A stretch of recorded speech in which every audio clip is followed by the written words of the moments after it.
Hello and welcome back to this episode of the Engage A podcast. I am Josh with my co-host Mike. Today we are recapping week 9 of the NFL season, every single game but Monday Night Football. We're going to be recording during Monday Night Football here, so we will recap that game on our episode on Wednesday. But we will start off here talking about Thursday Night Football. The New York Football Jets win 21-13 over the Houston Texans. Vegas ended up being right about this game. We talked about this one possibly being a trap line. I still fell for the trap and lost miserably here. Another brutal game for CJ Stroud. He's starting to get in a bit of a slump here. He was 11 for 30 in this game, doing his best Anthony Richardson impression.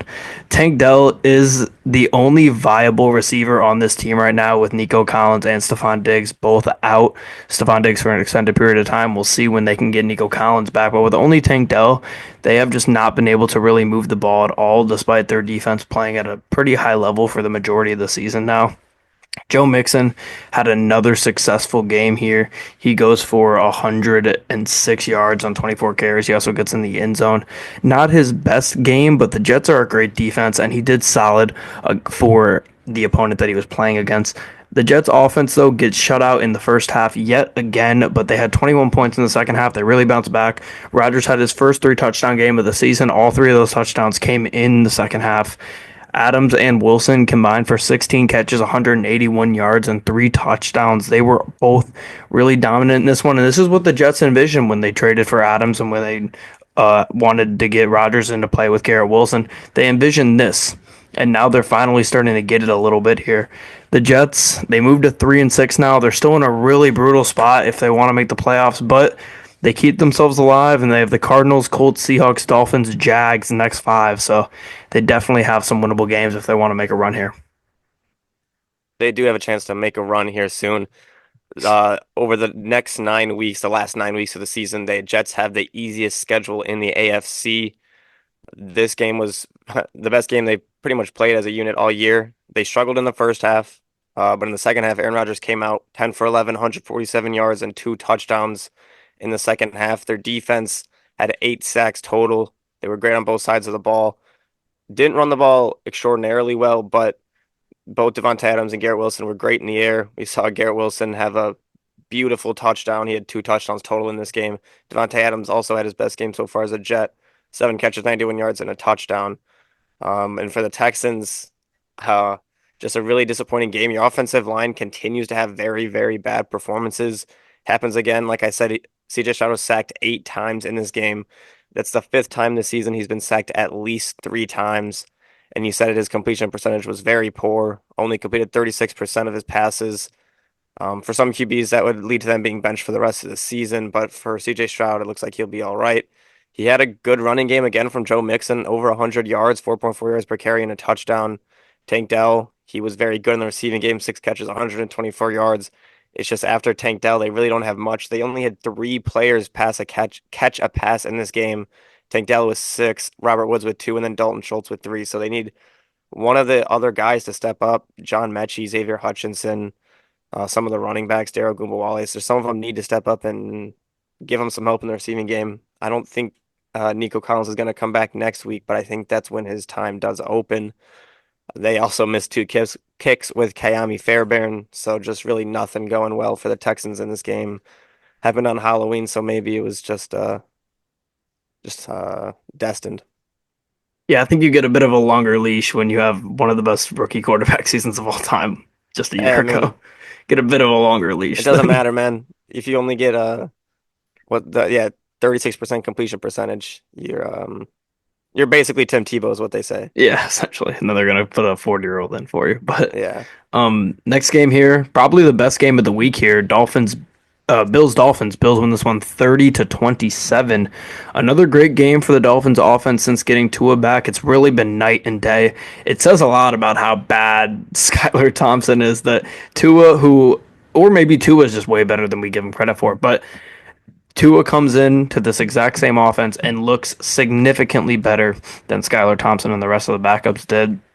The Dolphins defense was great in Tua's absence, but has not been good since he came back 2 weeks ago. They were great for the first, 6, 7 weeks of the season, and then now all of a sudden they just can't do anything defensively.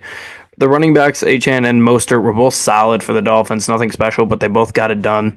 Bills couldn't run the ball really at all against the Dolphins. I was impressed to see them really shut down the Dolphins. I was impressed to see them shut down the Bills' run game completely, but they passed it super well. Josh Allen goes 3 touchdowns, 1 pick, and the one interception was on Keon Coleman, so I wouldn't even put that on Josh Allen. Regardless of Cooper, who they just got, and Coleman, who's the rookie, who I think can be really good in this league. Khalil Shakir is the wide receiver one in Buffalo right now. He's Josh Allen's favorite target. He's hitting him at a high rate, and when he's healthy, he's going to continue to be wide receiver one in Buffalo. Bills scored on every drive of the second half. The Dolphins just needed one stop to win this one, and they couldn't. Even when it came down to the last field goal of the game, you see the penalty on Jordan Poyer, which I thought we were getting thrown out for that. I'm not sure why he didn't get thrown out for that, but regardless, he has the dirtiest hit of the day by a landslide. He doesn't get thrown out. He just loses the game because it's a 15-yard penalty, and his team wasn't good enough to overcome that, unlike others. But the Bills got it done. They beat a team that's playing good ball offensively and was playing good ball defensively a couple weeks ago. Is a big win for the Bills. They sit at 7-2 now. Their strength of schedule remaining sits at, what is it here? Did they shoot up the list, or am I just missing them? They're 21st. Okay. Their hardest games left are Chiefs, 49ers, Rams, and Lions, which I completely forgot the Bills and Lions play this year. So that's going to be a phenomenal game. I'm excited for that. But yeah, this is a big win for the Bills, and the Dolphins are kind of dying out here, unfortunately. A couple of close losses. Yeah, huge win for the Bills. Almost puts the division away pretty early. I think the closest team would be the Jets with 3 wins now. Josh Allen 13-1 versus the Dolphins now in his last 14 games versus them. Just kind of has their number, knows how to beat them. Threw for 156 yards and 3 touchdowns in just the second half after a very slow first half where he did have that interception. But like you said, it really wasn't his fault. Keon Coleman did drop it. But Bills getting to 7-2, huge lead in the division. Josh Allen has looked great this season. He's limited the turnovers. And for the Dolphins, you get Tua back, and in 2 weeks, your offense has looked very good with him. You're putting up your best offensive games of the season. It's just your defense isn't helping now, and these have been some tough matchups for them. Waddle was disappointing in this game. He does get that touchdown late, but up until that point, really had I think he had 0 catches for 0 yards and had maybe 1 target. So just disappointing for him. He finishes. I forgot he does count for 2 receptions in the game because of that random pitching it back and forth at the end. So his official stat line is 2 catches, -4 yards, and a touchdown. So rough game for Waddle. He's got to figure it out. He's had a very disappointing season so far. Tyreek Hill was started slow in this game, finished very strong, and Devon Achane has been, when Tua Tagovailoa plays, he's been one of the best, if not the best fantasy running back in the NFL. He gets 63 yards rushing and a touchdown, along with 8 catches, 58 yards and a touchdown. He's a weapon. They just need to stick with the path. They dug their hole. I don't know if they can dig themselves out of it. They got some easy games, but you are what you are, and their offense is good. They just need to put it all together now. And moving on here to the Ravens beating the Broncos 41-10. The Broncos got absolutely ran through in this game. They didn't score in the second half or the first quarter. They had all of their 10 points in the second quarter. I thought Bo Nix would have maybe a big game against the secondary that struggled and did give up a ton of points to Jameis Winston last week, although they did drop a ton of picks, but they were much better in this one. For the Broncos, Courtland Sutton did have a big day. He went for 122, but the Ravens just continue to dominate offensively. The gap between after the Ravens and the Lions for the best offense in the league, even with the Chiefs there, I think at this point, if we're talking about not just talent, because Mahomes shoots them up to the top, obviously, but if we're talking about production and what these teams have done this year, it's the Lions and the Ravens, and then there's a big gap. Lamar and Derrick Henry continue to dominate week after week. Lamar ran it for just 3 times for 4 yards, but threw it for 280 and 3 touchdowns. This is the brand new Lamar Jackson. This is the new and improved over the past 2 seasons now. He doesn't have to be a full-on running back. He ran it 3 times. If you told us back in 2019 that Lamar Jackson would be an MVP favorite in 2024 and only get 4 yards in a game where he throws for 280 and 3 touchdowns and has only 3 incompletions, I would say you're crazy, but he has completely evolved as a passer, and I think he's going to go down as one of this generation's best without a question. Derrick Henry ran for 100 yards and 2 touchdowns in this one. He's phenomenal. He's also going to go down as one of this generation's best at his position of running back. I mean, he is at the back half of his career. The Titans let him walk. You think, oh, he goes to the Ravens. That's going to be huge for the Ravens. We didn't know it would be this. We didn't know we'd get prime Derrick Henry on the Ravens. And this is what we've got. And he's been phenomenal. The Ravens offense just moved very smoothly. They went 4 for 6 in the red zone, very efficient, and they just don't let drives go to waste, which is such a high quality thing in this league. And the Broncos offense was the opposite. They got completely clamped. 1 for 5 on fourth down, 1 for 4 in the red zone. They just were not able to move the ball, and when they weren't able to get points out of it. So this is a very, very good defense that the Ravens just obliterated like this. And this is one of the more impressive wins of the season for me, although it is against the Broncos for the Ravens here. Yeah, Lamar has another game with a perfect passer rating. He's just incredible at that. 280 yards passing, went 16 for 19, 3 touchdowns, no picks. Only got sacked once. They just didn't have an answer for him at all. Didn't have to run the ball in this game. Only had registered 3 carries for 4 yards. He's just phenomenal. Derrick Henry, was phenomenal in this game as well, like he has been all season. 23 carries, 160 yards, and 2 touchdowns. He continues to be a huge difference maker for him. He continues to get a lot of carries though, so I'm interested to see when Keaton Mitchell will come back from his torn ACL. How if Keaton Mitchell will start getting into the backfield, especially late in the season, to kind of let Derrick Henry rest a little bit for the playoffs. So you're kind of just fresh going into the playoffs, or if you want to keep riding him because he's been so great all season. Ravens defense was very good in this one as well, only holding the Broncos to 10 points. Bo Nix didn't have much going. The Broncos have had one of the better defenses all season. Their defense has been great, and this is just a game where they went up against something that you don't see often in the NFL. Lamar Jackson, the guy who's that big of a dual threat in that elite run game that the Ravens have. So I don't think this is anything bad on the Broncos defense. It's just not many teams outside of a team like the Browns that see Lamar and this Ravens team twice a year for the last 5 years really can have many answers for this Ravens team. So good one for the Ravens. We know the Broncos aren't a top tier team, but they're a scrappy team. They can fight for a playoff spot. So uh, just wish you could have kept it closer. Okay, moving on here to the Bengals beating the Raiders 41-24. Burrow is finally back to his old ways. He's had a couple weeks now where he hasn't passed it too well. He goes back to 5 touchdowns, 1 interception in this one. The Bengals are almost back to 500 now. They're 4-5 on the year. They're not dead yet. They have a pretty mid strength of schedule remaining, so it's definitely not over for them. I forget who they have next week. They have a big road game next week, though. Is it Ravens? Yeah, they go at Ravens next week, so that's a huge game for them. And then they got to go at Chargers versus Steelers their next three. So those three games are going to decide the fate of the Bengals season here. If they go 1-2 in those, they're probably cooked. If they go 2-1, they're in a good spot. But as far as their actual team, Chase Brown is really starting to take over for the Bengals now. We talked about it on Sunday. Finally, he has a good game in the run department here as he goes for 120 yards on 27 carries, but he's just been so great as a pass catcher for them. He's been a weapon. Although the Bengals haven't been able to run the ball all year up until this point where they played one of the worst teams in the league, he has still found his way to shine regardless of how his blocks have not been there for him. It was a big game for Gesicki as well. He goes 2 touchdowns, 100 yards for them. He's a big weapon. The Raiders, though, are just off the edge after this loss. Today, they fired offensive coordinator Luke Getsy, O-line coach James Craig, QB coach Rick Scriangelo. They're just done. Ritter came in for Minshew. Once Desmond Ritter comes in for your team, it's a wrap after that, and it really was here for the Raiders. The Raiders are just really, really bad. I don't know if they're ever going to be able to run the ball well. They, of course, were not able to do it here. And we're looking at these two teams and the Cowboys as the three worst running teams in the league. And when one of these teams is able to actually run the ball, it just made it a complete blowout here for the Bengals. So that's the thing we've been saying all year here for the Bengals as they try to make this comeback and get themselves into playoff contention. You absolutely cannot lose to the bad teams. And they go here against the Raiders. They take care of business and finally get a win at home. Yeah, they take care of business here easily.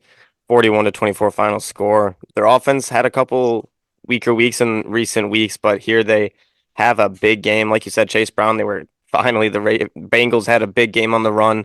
Getting 130 yards on the ground for the Bengals is actually an accomplishment. We saw Mike Gesicki be very good through the air. He has 2 touchdowns, got 100 yards. some of the tight ends are starting to heat up recently, and he's been one of them. Defensively for the Bengals, Trey Hendrickson had a career high 5 sacks. The Bengals defense was very good against this Raiders offense that is just, like you said, in complete disarray. Fired a bunch of guys this season. And it was nice to see from the Bengals them put together just a whole team when their offense played great, their defense played great, and they finally were able to dominate a game as winning all 3 phases of the game. For the Raiders, like you said, they fired everybody. Gardner Minshew has been benched now twice in games. They put in Desmond Ridder, and he gets sacked 4 times for 34 yards. Neither quarterback really had an edge over the other. Again, they still have no run game, so this Raiders team, you're already looking forward to next year. You're looking forward to the draft. They're going to have to go for a quarterback at some point, whether they decide to go for a veteran or if they want to try to find one in the draft. But 5 straight losses. Somehow they are one of the teams to beat the Ravens. That still makes absolutely zero sense, but just disappointing season if you're a Raiders fan, and you got to be asking some hard questions about Antonio Pierce as well. But right now they're using Luke Getsy as a scapegoat, so we'll see if their offense can get better here in a couple weeks. I don't even know if I would just call him a scapegoat though, because you had to get him the hell out Oh of yeah, there ASAP. I mean, the fact that they ever hired him was just a dumb was just the decision. biggest problem. Yeah, but moving on here to an NFC East matchup with the Commanders winning 27 to 22 over the New York Giants. Commanders struggled at times in this one, but they got themselves a win. DJ had a pretty solid game statistically, but he was not great. He had a lot of his yards at the end of the game. He did get his first touchdown in New York in forever, but Commanders defense continues to be significantly better than their personnel. That just says so much about Dan Quinn. I continue to want to give him praise. I think he's done a phenomenal job this year. I wasn't confident that he was going to be the head coach that the Commanders needed. I definitely thought that head coach was going to be Ben Johnson. When they didn't get him, I was like, oh God, now they're settling, and now who knows if they're going to have to can this guy. And Jaden Daniels is good, but he's been great. He's got this defense that doesn't have a ton of personnel and has, honestly, when you talk about Emmanuel Forbes and some of the other guys on that defense. They had a ton of clowns last year, and they sold all of their good players at the deadline last year, and they still have a really good defense this year. That's super impressive. People forget also Bob Myers was in charge of helping build this team. Former Golden State Warriors GM.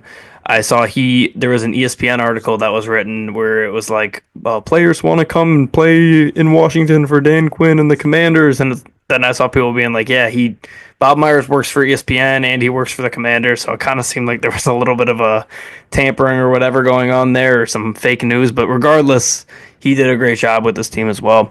Commanders offense struggled pretty badly in the second half. They're electric at times, but they also go quiet from time to time. They're not phenomenal in the red zone, which we saw was a problem last week against the Bears. It was a problem here to an extent as well. They have times where they look like the most electric offense in football and times where it looks like that they have a rookie quarterback, and that just happens when you're in this situation. Commanders will be significantly better when Brian Robinson comes back. He's been out a couple weeks now. He was really great in his time that he was healthy with this team. I think the Commanders also did a fantastic job at protecting Jaden Daniels in this game. This is a really dangerous pass rush at times. Ojulari's been great. Thibodeau's been great. Dexter Lawrence also been great. And they did a great job at protecting Daniels this whole game. And now Washington sits at 7-2. They have the Steelers and the Eagles coming up, 2 games that should be challenges for them. We'll see how they perform. And if they win those 2 games, they're a legit, I don't know if I want to say contender because they just have so much youth and it's hard. I can't really imagine this team winning the Super Bowl, but if they beat the Steelers and the Eagles, they'll be 9-2, and they're probably going to win the NFC East at that point. Yeah, they're sitting at 7-2. They are looking like, I mean, we talked about how in the preview that a new team wins the NFC East every year. And the team that won it last year is definitely not going to win it this year. And it's going to be either the Commanders or the Eagles. But right now, the Commanders look like they have it. Their offense punted on the first possession that they had the ball in this game and then proceeded to score on 5 of the next 6 possessions. Jane Daniels continues to look very good overall. He's running away with Offensive Rookie of the Year, trying to run away with maybe make some other, at least nominations at some other awards like Offensive Player of the Year and maybe MVP at this point with how great this Commanders team has been. 7-2 for the first time since 1996. Like Dan Quinn has done a fantastic job. He's been a head coach before. He knows how to build a culture, and that seems like a big thing right now in the NFL. You need to be able to build that culture. Their defense has looked great with him leading it, and offensively, Cliff Kingsbury has done a phenomenal job, obviously, with Jane Daniels looking how great he's looked. Noah Brown, 5 catches for 60 yards. He was good in this game. Eckler also caught two, or not Eckler, McLaurin catches 2 touchdowns in this game. Eckler and Chris Rodriguez Jr. for the Washington Commanders were their 2 leading rushers with 11 carries. So spreading the ball out, they were missing Brian Robinson Jr., but it didn't hurt them in this game.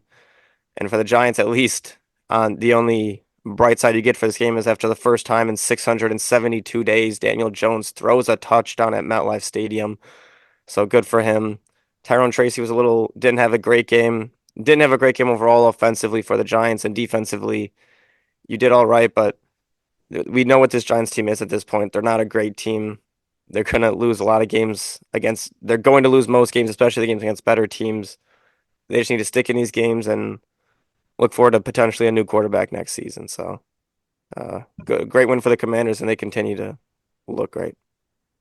Okay, moving on here to Chargers Browns, with the Chargers winning this one 27-10 in Cleveland. Jameis Winston's risky passes really caught up to him in this one. He had a ton of drop picks against the Ravens, and he just didn't have that here against the Chargers. A significantly better secondary, a significantly better defense, in my opinion, and they just were not dropped. The Chargers defense has been phenomenal this year. This is already a Jim Harbaugh team. They run the ball super well, they defend super well, they're scrappy, they get after it, they're ready to go each and every game, and you could already see it. This Chargers team in a couple years, I think, can be very, very dangerous, and this year I already think that they're a playoff contender. Dobbins had a pretty great day again. He's been so consistent. They've gotten the most out of him. Obviously, this is his best year so far, the first year he's really played, but still, it's super, super impressive to see what we've seen from him so far. Herbert had maybe his best game of the season. He's really heating up. Browns defense wasn't horrible. They had 6 sacks, of course, but they're most likely losing Zadarius Smith. He's rumored to go to the Lions. If he doesn't go to the Lions, I think he goes elsewhere, but I don't think he ends up on the Browns after tomorrow. Just another slow game, though, for the Browns offense and Nick Chubb. This O-line just may be absolutely helpless. We're seeing Nick Chubb not even be able to do any work against it. I don't think this is post-injury Nick Chubb. I think it's Browns O-line issues. I really do. Almost a perfect game, though, for the Chargers. They win the turnover battle 3-0. They dominated throughout this one, and it really never seemed like the Browns had a chance.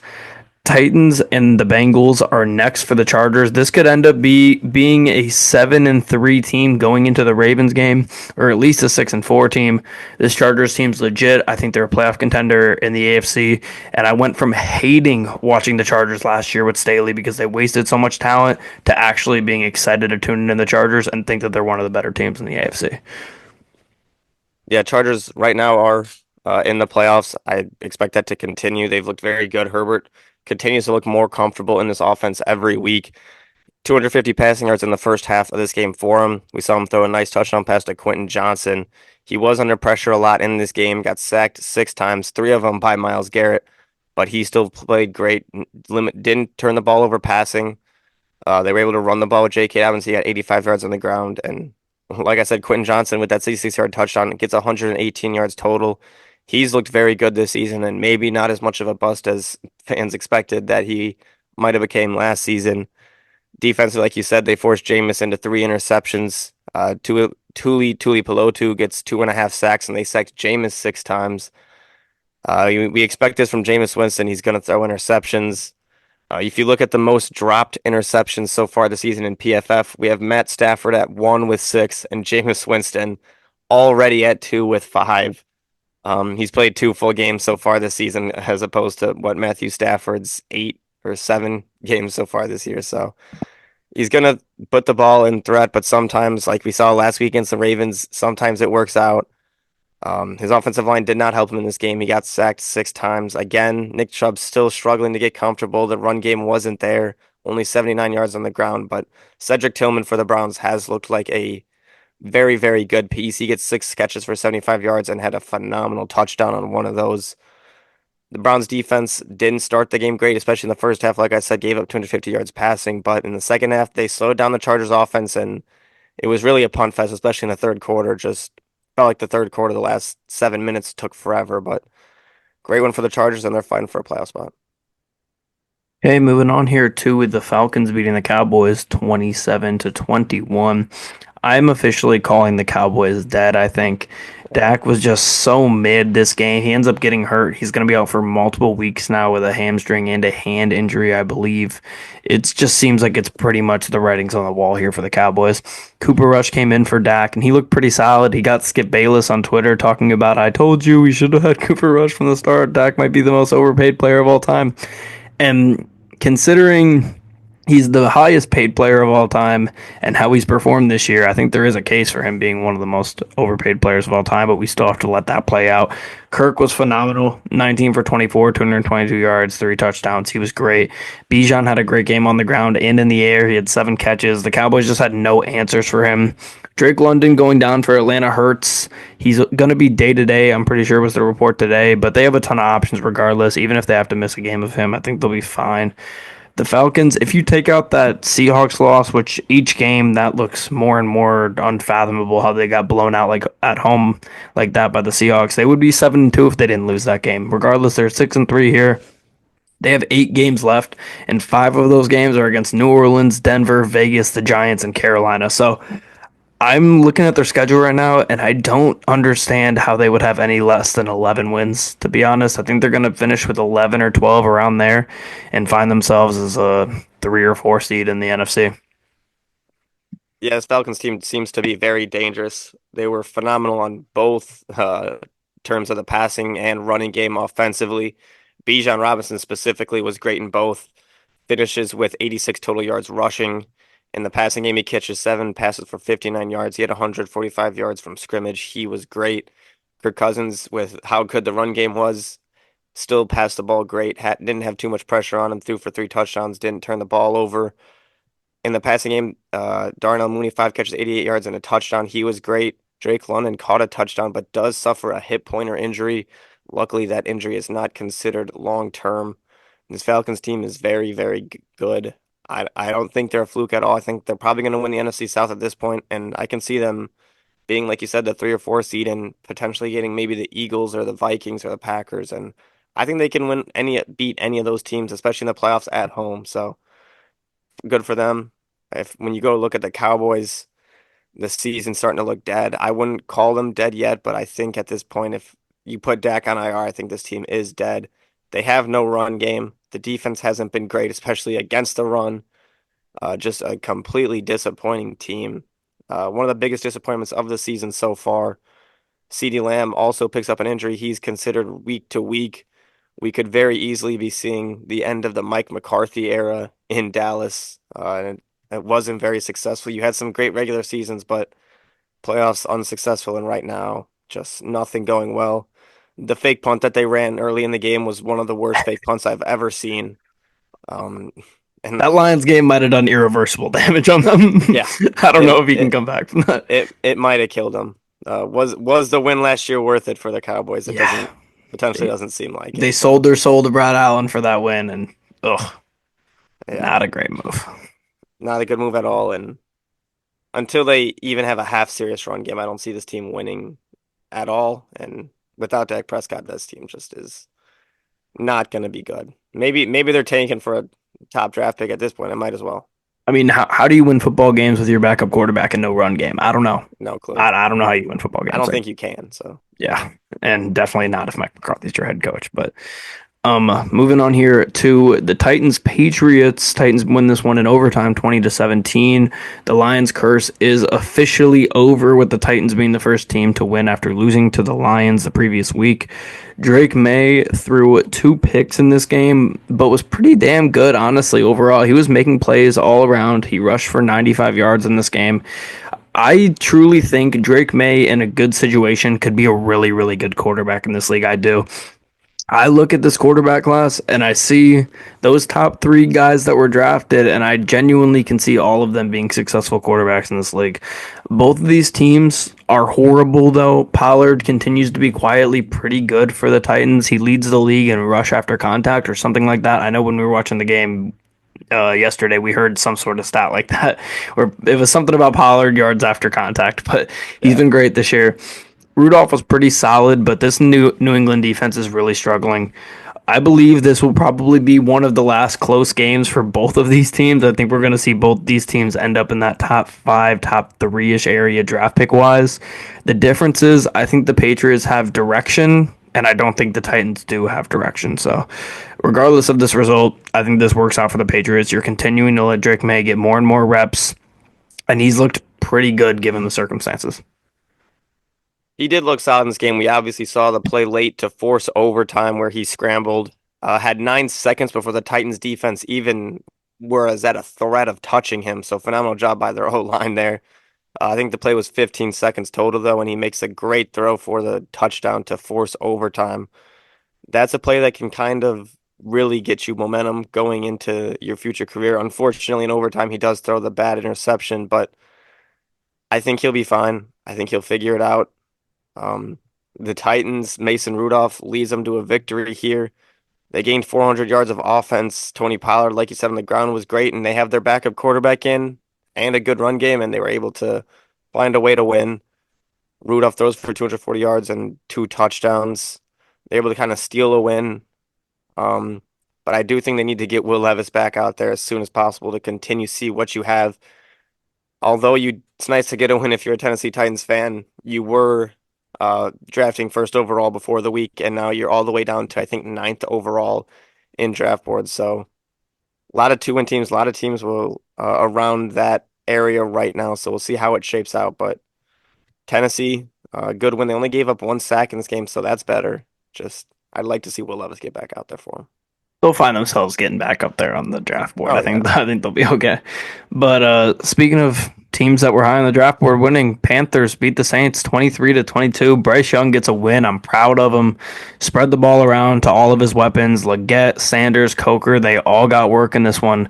Young leads his team to a game-winning drive. Just so impressive. This is why you don't give up on a quarterback right here. You get to I know the Saints are a dog shit team, and we'll talk about them here in a bit, but this is just super impressive to see from Bryce Young. This is the type of game that can completely change his outlook on football and can completely change his outlook on his career here. This is just so much confidence he can gain. He gets this game at home too, which is huge, and he's starting to build that relationship with his head coach more and more, and that just continues to build his career.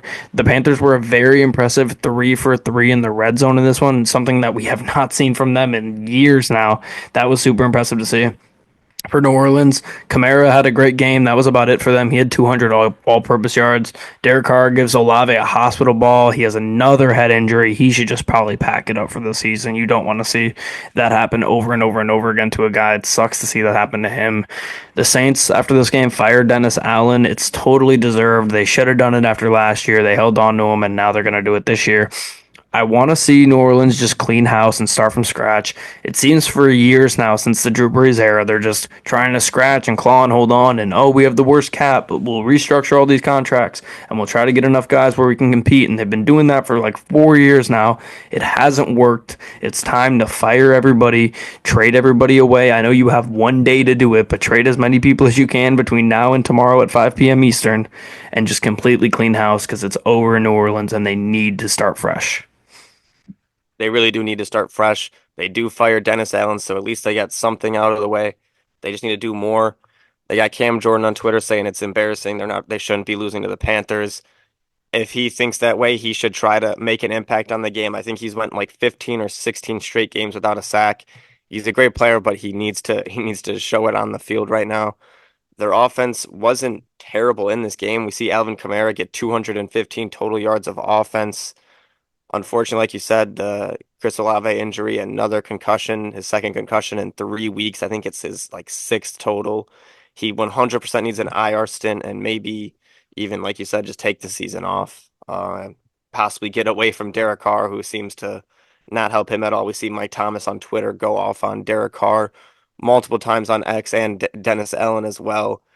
I haven't heard his name in a while, so it's nice for him to finally get his name out there. Unfortunately, he's not playing football, of course. He's maybe trying to go down the AV path of becoming Twitter famous, basically at this point. But Panthers, I'm just so proud of this team. I called it.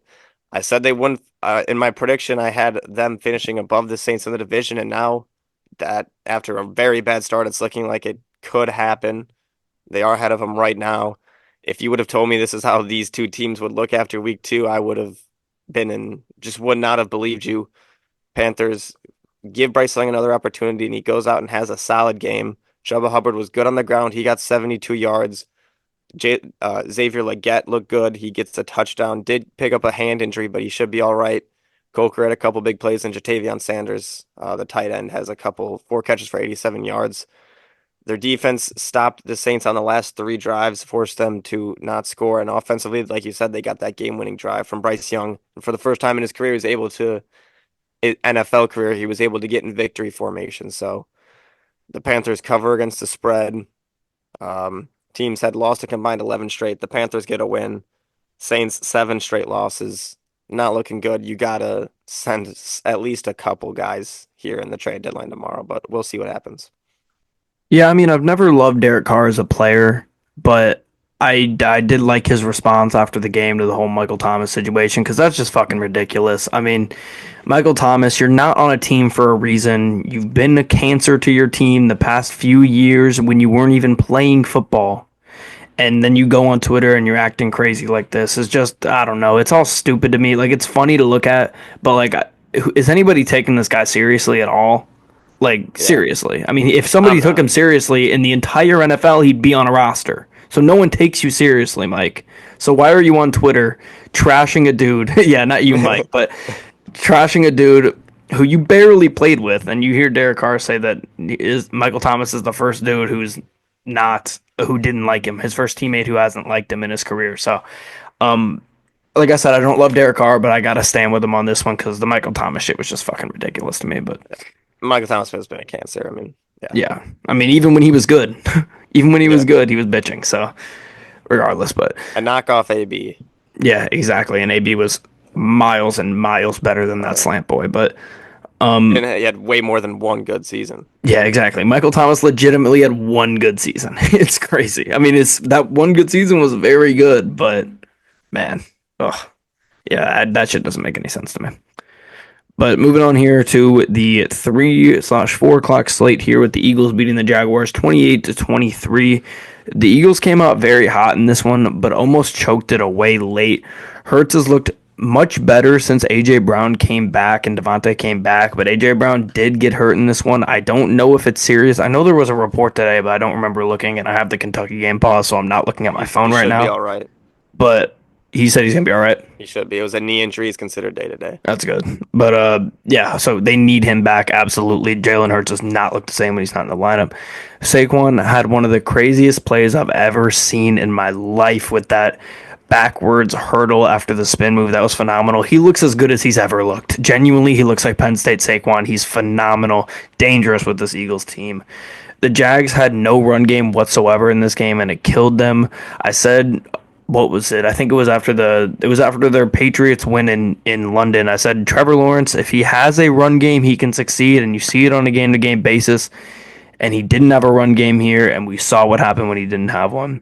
After a horrible offensive game, Trayvon Walker took a fumble to the house and gave Trevor Lawrence a chance to actually win this game late, which was just absurd after a missed field goal from the Eagles, who really, really tried to choke this one away.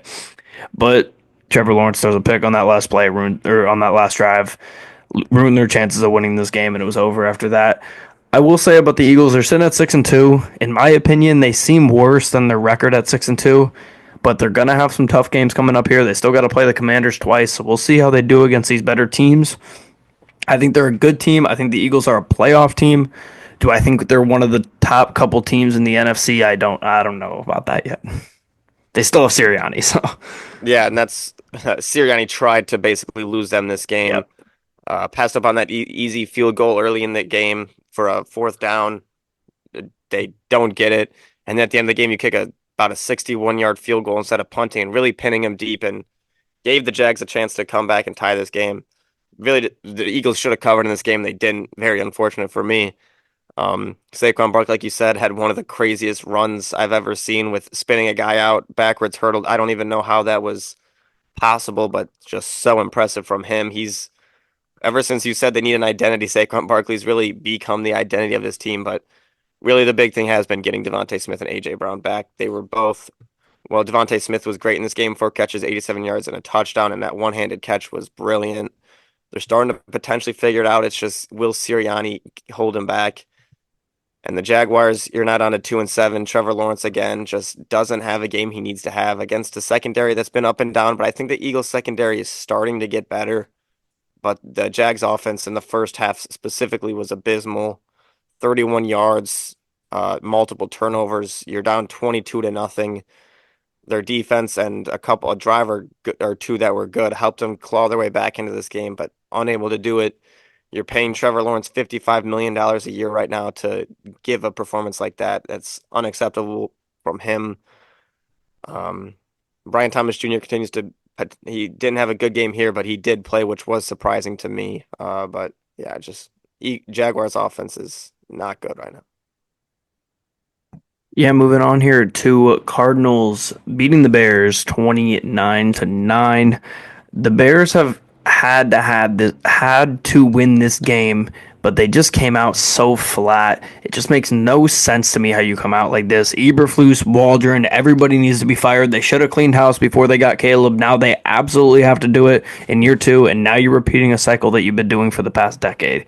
You absolutely cannot lose that game on a Hail Mary where Tyreek Stevenson, who I'll get to him in a second, but Tyreek Stevenson completely fucks his team over. That's bad coaching. That's bad player development.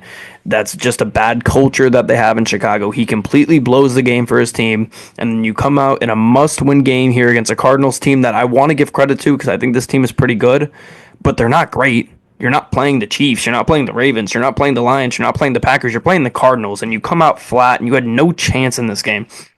Tyreek Stevenson apparently got told that he wasn't going to play as much after what happened last week, and he throws a fit and leaves practice. That's just absolutely ridiculous.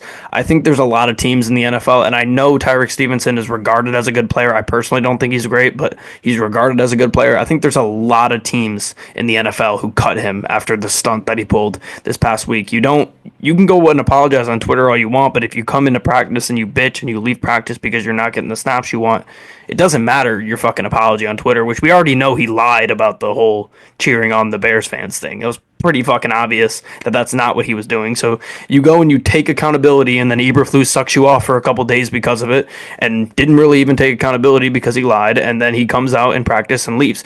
It's just ridiculous. If I was a Bears fan, I would be so furious about this. Luckily, I'm quite the opposite, and it's great to see. End of the first half here, 53-yard touchdown run was a perfect example of this bad coaching. That's ridiculous. You would think, and he did try to learn. They tried to learn after what happened last week with the Hail Mary, and then they just get burnt. He just got out coached by Gannon. That's just, oh my God, it was just insane to see. And this was a game that I wasn't even fully watching with all of my intent because I was obviously watching the Lions. But the Bears, they never find the end zone in this game. They could barely move the ball the entire game. Turns out having a dog shit O line and great receivers isn't the best situation for a quarterback. Who would have thought? The defense, well, keep saying it. You can go find a million clips of me from the preseason saying how I think this is the best situation for a rookie quarterback ever because of the defense. The offensive line was a problem before the season. The Bears fans tried to make it like it wasn't a problem, as they do every single offseason with a group that they know isn't good enough, but they try to rationalize it from themselves. It was never good enough.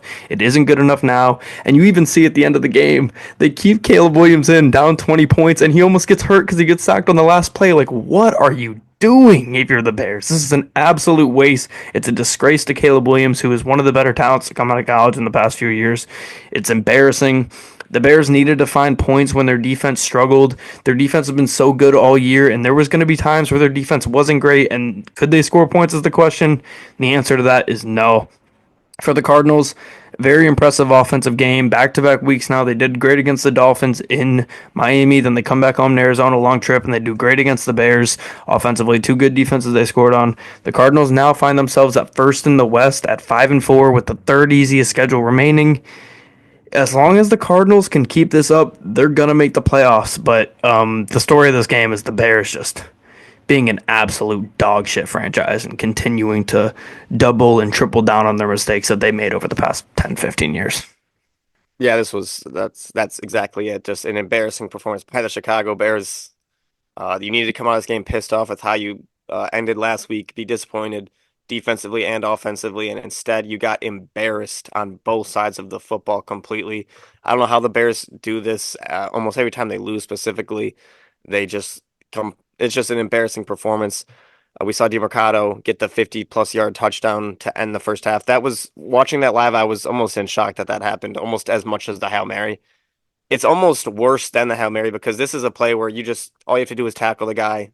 Where the Hail Mary takes a little bit of luck. There's definitely skill still, but it takes a little bit of luck. This play was just bad effort, bad coaching, terrible coaching. Eberflus, I mean, you said it. I think I've said it the entire time. They should have fired Eberflus before the season, completely switched staff. It's like beating a dead horse, though, at this point. They didn't. Now they're stuck in the same cycle as they were. They're going to have a new coach for Caleb Williams next year, a completely new offense and everything. And I think he's more adept to kind of work through it than Justin Fields was. But, I mean, he's still a young guy. We'll see if he's able to do that. For the Cardinals, they ran the ball great in this game. James Conner was phenomenal, had 107 rushing yards. DeMarcado had the 53-yard touchdown. Offense looked great for them. Zaven Collins defensively was very good. He had two of the team's six sacks total. Best game from the Cardinals as a unit all season, but I think it's just Gannon somehow was able to coach all over Eberflus and just kind of embarrass him, especially when you watched coming out of halftime, Eberflus's what he said that his speech to the team was just a clown of a speech. He's not a good coach. Bears fans watched him get a beard and a haircut in the offseason and thought that would make him become a head coach. It doesn't. So it's on Ryan Poles, the GM, who they say is this phenomenal GM, who's a top GM in the NFL. He's not. This offensive line is what he's supposed to be great at being a GM for. This offensive line is terrible. They're probably going to trade Keenan Allen, which was one of his big additions in the offseason here, possibly tomorrow. I would if I was the Bears and try to get Odunze some more touches, who did have a good game. He had 5 catches for 104 yards, but just a terrible game from the Bears. And one more note I have on this game is I'm not going to put it as my dud of the week, but whoever operates the Cardinals roof definitely is in potential for dud. How are you not prepared? How do you have the roof open knowing that it has the potential to rain? And it was pouring inside the stadium. They said there was hail too. It's an indoor stadium. I don't know how that even happens, but that was just wild. I didn't even know the roof opened. I didn't even know it either. I mean, I've never seen it. I feel like, yeah, I don't know. Just couldn't believe that. I looked down and it was pouring. I was just in shock. The fact that it was raining in general in Arizona was kind of shock. Maybe that's why they were so caught off guard. Yeah, they're like, I guess we'll just let it happen. But speaking of rain, well, they were trying to close it, but it takes like 30 minutes to close, so it's going at snail's pace. Yeah. And then by the time it was getting close, it stopped raining, so I think they just stopped doing it and they left it open. It's insane that it takes so long to close it. Like I'm sure, I mean, I don't know anything about architecture, but it's just funny. It's just hilarious that it takes that. You would think that 2024 we'd have the technology to get that done in like a minute, but we don't. But like I said, speaking of rain, moving on here to the Lions. Packers. Lions win this one in Lambeau, 24-14. Everyone wanted to talk about how the Lions are a dome team. Golf can't play outdoors. All of those people were shut the fuck up. The Lions are now 2-0 in the division. They've won both road games against the Packers, who everyone told me was great, and the Vikings, who everyone told me was great. Brian Branch, the Lions' best healthy defender, gets thrown out for a hit that's a 15-yard penalty for legitimately every single other team in football. It is. He's had like one pass fine. You let Justin Simmons do it 15 times last year before you suspended him, and you throw Brian Branch out in this game. It was a call from New York, too. It wasn't even Clete Blakeman's dumbass on the field. It was a call from New York. You're not going to be able to convince me that that was anything else than somebody in New York wanting the Packers to win this game. I'm sorry. But with that play, he gets the flag, which, yes, I admit, I don't want to say it was a dirty play because I don't really think he could have stopped much, but I think it's a 15-yard penalty every day of the week. But you get the 15-yard penalty, you throw him out of the game, then he flips off the fans, you give him another free penalty, so that's 30 free yards for the Packers. The Lions' best defender, a healthy defender because Hutch is out on one play. All of that happened on one play, and the Packers still couldn't score a fucking point on that drive. Aaron Glenn needs all the praise in the world. He has practice squad D linemen out there. You have dudes that people have never heard of. You have your best two defensive players out, and you still clamp up Green Bay. in Lambeau. The Lions defense continues to let teams get to their side of the field, and then once they get to the 40, it's gone. They either get you out of field goal range or they let you kick a field goal. They're not allowing touchdowns right now. One of the best scoring defenses in football. Kirby Joseph, with his running mate Brian Branch out, he has a huge pick six to end the half, and it was all Lions after that. Aleem McNeil had 7 pressures. That's one less than the entire Green Bay defense. The Lions O line came to play today. They've been a little shaky from sometimes in the interior, sometimes on the outside, because you had Ragnow get hurt, you had Zeitler get hurt. Taylor Decker was having a rough past couple weeks, but they were all locked in today. They all played well. Jacobs had a good day for the Packers, but the Lions have still not allowed a 100-yard rusher since 2022 versus Carolina. I remember just 4 or 5 years ago when we were talking about the Lions not having a 100-yard rusher since 2013 with Reggie Bush. That was a stat that went around every single game. The Lions would get close. Swift would go get 95 yards, and you'd be, oh, Lions still haven't had a 100-yard rusher. And now they're at a point where they haven't allowed a 100-yard rusher in 2 years. It's just a complete flip of the culture in Detroit. The scoreboard in this game is a little bit deceiving because of a Green Bay touchdown that they had late in this one, but the Lions led by 3 scores the entire second half after that first drive, and I would call this game a blowout regardless of it just being a 10-point game at the end. The Lions have now won 3 straight games in Lambeau Field. They've won 5 of 6 games against the Packers. Goff with 2 gloves on, practiced with the gloves all week. They practiced with wet conditions all week. He goes 18 for 22. This is maybe, they talked about it on First Take this morning. This is maybe one of my favorite stats of the week. During this Lions 6-game win streak, Goff 82.8% completion percentage, 140.1 passer rating. That is the best 6-game stretch in completion and passer rating from a quarterback in the history of the NFL. He also has 30 straight completions to Amon-Ra St. Brown. That is most from a duo straight completions without an incompletion in a single season since 1991. The Lions are fully locked in. They're the best offense in football. They're a top 10 defense in football, and that's without the rain who would have been the defensive player of the year in Aiden Hutchinson. They continue to go out there and dominate. I will feel a lot more comfortable about this team when they get another edge rusher. Hopefully by tomorrow they have Zadarius Smith or Azeez Ojulari. Hopefully one of those guys is in Detroit, if not somebody else. But regardless, I believe the Lions are the best team in football. I don't see how they finish with a worse record than they did last year. They only need 5 more wins to get there. Yeah, just a phenomenal performance from the Lions in this game. Jared Goff shows up with the gloves in the rain and the cold. Lions' first game outdoors, and he got him a win. He started out 11 for 11. He continues to be just incredibly efficient. They were solid on the ground. They didn't have their best game running the football, but still 4.3 and 5.9 yards per carry for Montgomery and Gibbs is great. Overall, the offense was good for him, like it seems to always be. Amon-Ra gets a touchdown and does the incarnate word celebration. That was very, very funny to see. We saw Jake London do that as well.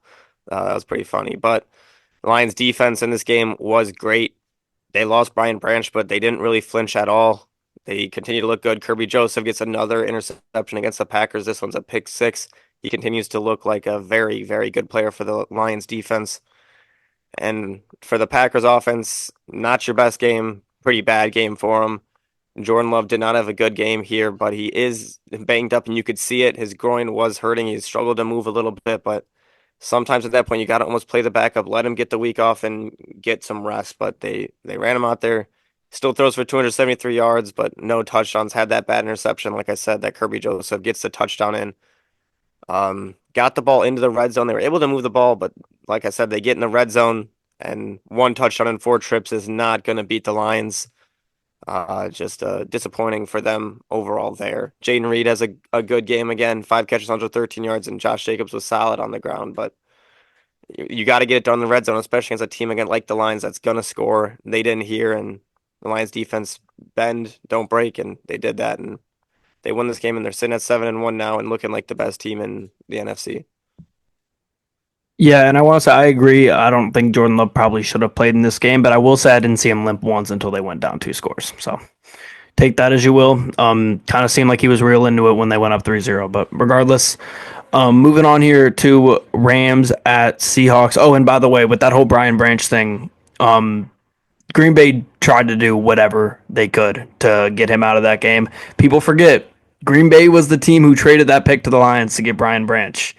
And I truly think you could undo that trade and give them Brian Branch and they don't win this fucking game. So I don't think any of that matters. I don't care if Jordan Love is a broken leg or is the best quarterback in football. They weren't winning that game. Regardless, moving on here to Rams Seahawks, with the Rams winning this one in overtime 26-20, their second overtime game of the season. They're 1-1 now. Big comeback win here. For, I shouldn't say comeback, but kind of comeback because they were down early in the first half.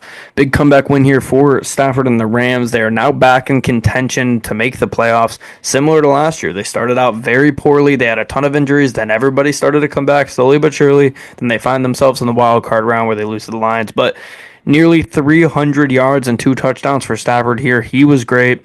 Puka's banged up, but Kupp had a vintage Cooper Kupp game, 104 yards on 11 catches. That's what we were used to seeing from him over the past couple years up until last year, where he was really banged up, and then he was banged up early in this season. Now he's back to his ways here.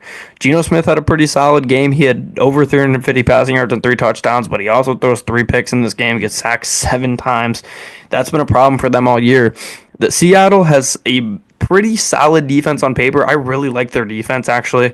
It's one of the more attention grabbing defenses in the NFC, in my opinion. I think Geno Smith's a solid quarterback. I think they have great weapons. Their O line is just so bad. They're honestly pretty similar to the Bears, I'd say. Their O line is such an issue, and it's one of the most important position groups on a football team, and you're seeing it really affect the Seahawks here.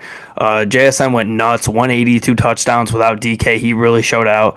Seahawks went 1 for 4 in the red zone. They had to keep settling for field goals, and that's really what killed them. They also had 12 penalties in this game. Seahawks have now gone from first to last in the West. They've lost 5 of their last 6. They're 2-4 at Lumen Field. The Seahawks may be dead now, and this battle line is really caught up to them. Yeah, it has really. They fought in this game. They came back, were able to force overtime. Had the ball moving very well in overtime. I thought they were going to go down and score a touchdown, but they got stuffed on back-to-back plays on 3rd and 4th down. Give the Rams the ball, and Matt Stafford, after struggling for a pretty good part of that fourth quarter and late in that game, finds DeMarcus Robinson, who has a fantastic catch to win the game.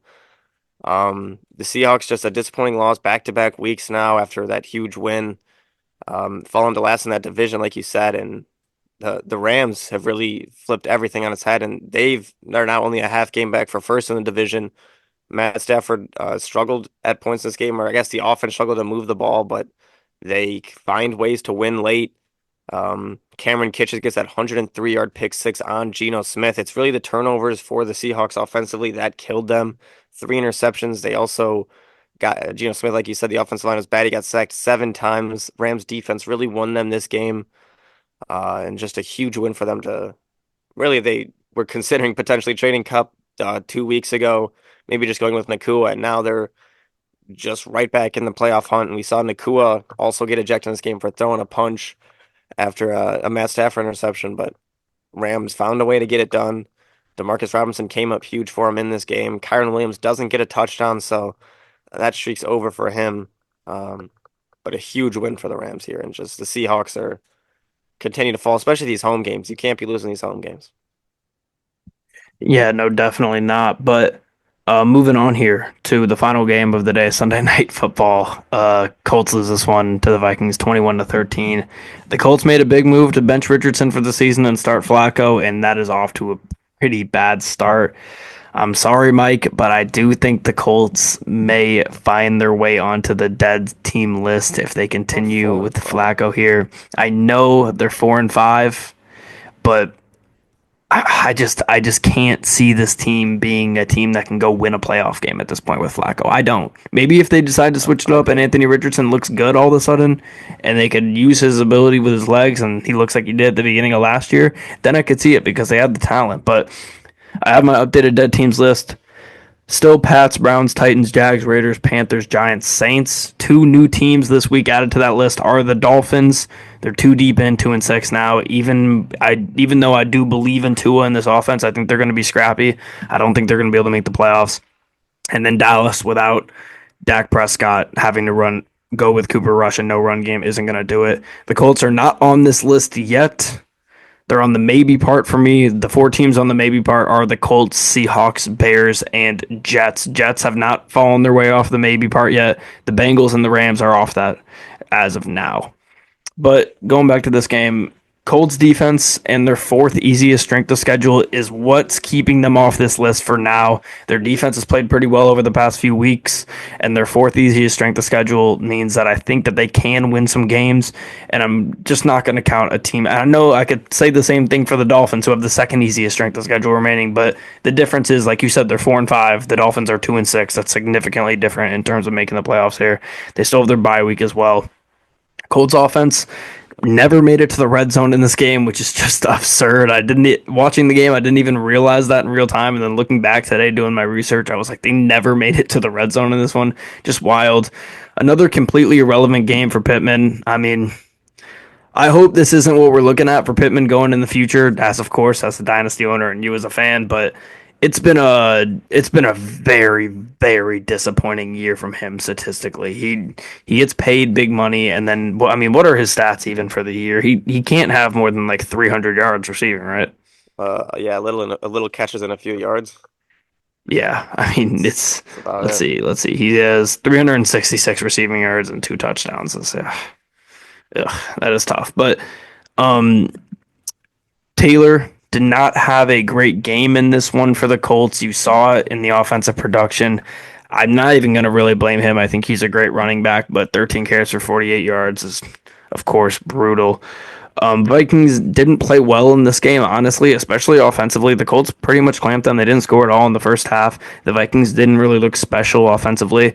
Darnold came back to earth a little bit, threw a couple picks in this one. Aaron Jones had a pretty quiet game versus the Colts run defense that sometimes is the best in football and sometimes is the worst. And since they've gotten Defoe back, they've been great. Minnesota, though, although I don't think they played their best football over the past 3 weeks, I mean, they played good against the Lions, especially late in that game, but Lions kind of threw that one to them and they almost won it because of that. But regardless, they were fine in that game, and then they didn't play great against the Rams, and they didn't play great in this game either. But they have some easy games coming up: Jags, Titans, Bears. They need to continue to take care of business against those bad teams and stay in the NFC North race. This would have been a pretty tough loss for them if they lost, but you know, the teams that are solid enough in this league can win games that they play bad in. That's what the Vikings did here today, and they got themselves a win. Vikings got themselves a win. Their offense wasn't great. Their defense was fantastic this week. Sam Darnold does have two interceptions. One was very bad to Zaire Franklin, and the other one was just as bad. Their defense, 29th ranked passing defense in the NFL, only gave up 179 passing yards in this game. They're phenomenal. Got 3 sacks on Flacco, where had him under pressure late in that game a lot. It's just a good win for the Vikings at home. Justin Jefferson gets over 100 yards again. He does that very often. Also had a completion of 22 yards. You want to see a little bit better from Sam Darnold in the turnovers, but you get the win. That's all that matters for the Colts. I mean, I said it. I've been saying it for weeks. This offense is not better with Joe Flacco than it is with Anthony Richardson. Flacco's completely immobile in the pocket. Was under pressure for most of the game, especially with the two rookie offensive linemen with Bernard Raymond not playing. When Flacco's playing quarterback, maybe that helps, or it definitely probably helps Michael Pittman, who doesn't have a good game, Josh Downs and Alec Pierce in fantasy football. But if Joe Flacco's a quarterback, it's going to absolutely kill Jonathan Taylor. The Colts run game kind of relies on the quarterback being a run threat, and with Joe Flacco, there's zero run threat. There's probably a negative run threat from him. And Jonathan Taylor, we see it in this game. Only 48 yards, 3.7 yards per carry. You don't expect that much from him at all. You won't see that often, but uh, when Joe Flacco's played and Jonathan Taylor's been in the game, the Colts run game has been dead still. Even when it was Trey Sermon, it has not been good. I don't expect it to get better with him in.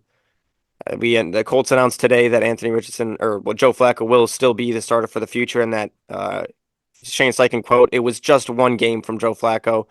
No, it's not. The Colts' two worst offensive games of the season have been with Joe Flacco at quarterback. Against the Titans, he was very bad. Against this game, against the Vikings, he was bad. The only game he was good in was a game against the Jaguars that the Colts lost and were playing from behind in the whole game. And if you're starting Joe Flacco because you think he gives you a chance to win games, the Colts lost to the Jaguars, who are one of the worst teams in the NFL. Yes, I genuinely don't think that Shane Steichen actually believes that Joe Flacco gives his team the best chance to win. I refuse to believe that's I mean, I can't refuse to believe that's the case because that's what all signs point to is that he thinks Joe Flacco gives his team the best chance to win. If that's the case, he should have been fired and I don't know, put Jim Bob Cooter or um uh, our defensive coordinator as head coach. It either has to be Jim Irsay that made the call, feeling pressure from the media, or maybe it's a punishment for Anthony Richardson. Maybe they don't think he's taking the game serious. They want him to become more of a leader. I feel like that has to be the case, that they're kind of just punishing him, but I think that's a ridiculous, stupid thing to do. We've only seen, I think, two first-round pick QBs have been benched and then been able to make the playoffs later in their career, and that was Trubisky and Rex Grossman. That's just not company you want to be in. This is the worst the Colts offense has looked all season. It looked like 2022 when the Colts offense was the worst in football. Shockingly, Gus Bradley and the Colts defense was very good in this game.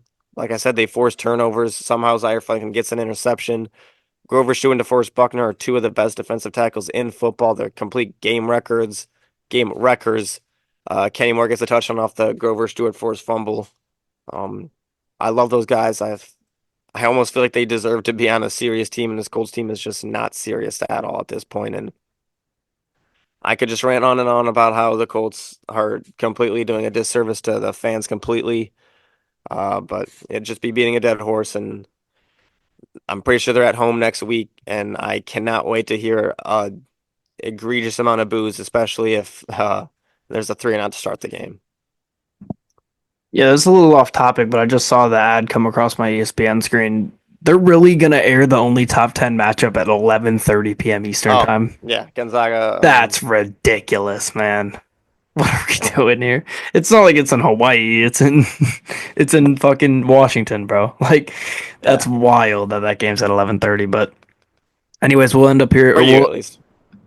well 10:30 is still late central, but um we'll finish off here with our studs and duds. My stud, I'm going to go with JSN. 7 catches, 180 yards, 2 touchdowns. Best game of his career. I noticed when I went back to look at his rookie season because I wanted to see how this stacked up to his rookie season. He didn't have a 100-yard receiving game his entire rookie season, which I thought was pretty spectacular. I thought that he Shane had, Waldron. yeah, right. I thought that he had gotten a few, but he gets a new OC in here, same quarterback, and then DK goes down. He steps up 7 for 182 touchdowns. A big game for him. Yeah, for my stud of the week, I think there's a couple great options, but I think I'm gonna have to go with Saquon Barkley. He had a phenomenal game in this one. Had the backwards hurdle, which was incredible to see, but 159 yards rushing and a touchdown, 40 yards receiving and a receiving touchdown. He was great this week, and the Eagles are finally starting to look like a threat. They just need their head coach to not hold them back. Yep. Moving on here to my dud. I'm just gonna go with the Packers receivers. They had 6 drops in this game. I know Packers fans want to blame the conditions, but last time I checked, I think both teams played there, and the Lions didn't have that problem. So I'm not sure how that works. But regardless, 6 drops for them. I really, really love Jaden Reed. I think he's going to be a phenomenal receiver in this game. In football, he was great in this game, but man, people love to hype up this wide receiver core, and 6 drops cost him. Uh, I think it's a good receiving core, but Six you know, drops is six drops. drops are drops. Everybody likes to But talk about how not deep the Lions are. They've had what 2 drops this year. Packers had 3 times that in one game. I don't know. Strange to me. they're young, uh, and conditions. But for my dud of the Yeah, week, the I'm Lions were going. playing in perfect weather that game I too. mean, it's different. It's a different receivers. It's. I didn't say anything bad about the Lions receivers, so I don't know what you're No, I getting know. with that. But I'm just saying how I feel. yeah, for my dud of the week, it's unfortunate that I feel like every time this team loses, somehow they manage to make their way onto the duds. But I'm just going with the Bears coaching staff, Matt Eberflus. It's embarrassing. That's really all I have to say. We talked about it so much earlier, but it's just embarrassing for him. Just a terrible effort. Giving up a 53-yard touchdown with 10 seconds left in the half it's almost hard to do. And this is back-to-back weeks that it's been on full display about how poorly uh, culture this Bears team has. So Bears coaching staff.